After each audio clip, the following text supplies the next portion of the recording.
Hi, everyone. Welcome back to Sunday Seminar. Last week's topic on mindset was really powerful and resonated with so many. I thought I'd build on that momentum and talk about embracing change and cultivating self-belief. Because here's the thing, when you are looking at a change, it's really easy to get hung up in the details, in lack of self-confidence, fear of failure. And we want to be sure that we are not sabotaging ourselves with some of these limiting self-beliefs. Mindset is everything. All the rest is details. When you have that mindset embraced for change, you will overcome any challenge in your life, whether that be professional, personal, or your health. So I'd like to start by talking about why we don't embrace change. Some of it's rooted in the reluctance to make change. Some of it's rooted in lack of self-belief. We just don't believe that we actually can change. Maybe we don't want to change. Maybe it seems too difficult. Maybe you don't have the energy to change. I invite all of you to reflect on a change that you want to make but don't seem to be able to.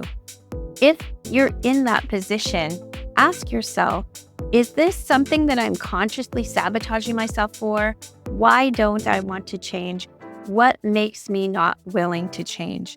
A lot of times what I find is no one has an idea of what they actually need to change. And we'll get to that later in the talk, because sometimes just having some clarity with your goals will help you make some habit changes that will lead you to what you want to be in the future. So we have our own self-beliefs, and I encourage you to invest in your own belief in yourself. When you invest in yourself, you find that you become more confident and more energetic and more excited, and you will be able to make the changes you want to make. So some resources that are out there are books, YouTube courses, new experiences even. If you just go to a new restaurant or take a hike, go outside, hike, you open up your mind to new possibilities. I actually love going to restaurants because I like to try new food and then bring it home and try to recreate that at home. It's something fun. I don't do it very often, but when I do go out, that's my mindset. I want to try to bring a new recipe into my house. So I invite you to create a personal growth plan with specific goals. This will create your North Star, your focus. And then you can start addressing why you might have some limiting self-belief. Some of the things that people have in common that are very, very successful are a bias for action. That means that they are very action-oriented. They see something, they want something, they go get it. It depends on your personality a lot of times. I know that all of you know me, and I really like Gretchen Rubin for Tendencies. And if you are a questioner, you will find it very difficult to make decisions because you overthink everything. That's a very common problem that a lot of us have, that we just overthink things, and we need to be mindful of that. If that's your personality type, maybe you need to set a deadline. That's really helpful in people who overthink. Another thing is feedback. If you're not willing to take feedback or listen to feedback, even from yourself, that's a problem. That's going to lead you down the same road over and over again and not ever knowing, does this help me or not? I am a personal fan of the Oura Ring, but there's a lot of other devices you can use. You can even get feedback from your own family. But tracking your progress is really important because it's a source of feedback that will tell you whether or not your actions are getting you to your goal. The last thing I want to talk about is responsibility, personal responsibility. So we talked about the reluctance to change, the power of self-belief, bias for action, learning from feedback, and now embracing responsibility. When you embrace responsibility, you increase your self-efficacy, you increase your belief in yourself, because personal responsibility is awesome. You are not externalizing your problems.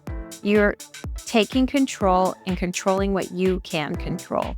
So there is some wisdom there that maybe over time you will develop. But yeah, because there's some things that are totally out of your control. Bad stuff happens to good people all the time. It doesn't mean you're responsible for those bad things that happen to you, but how you respond to them is your responsibility. And I like the Serenity Prayer. That's really helpful in my life to really distinguish, do I have control over this or do I not? And where does that wisdom come from for you? For a lot of people, there's a spiritual void. If you do have that, I encourage you to seek out some spiritual healing, because that may help you find wisdom in your life. The most important thing in all of this is to maintain your momentum, continually grow, set new challenges. There are so many stories of people overcoming challenges in their life.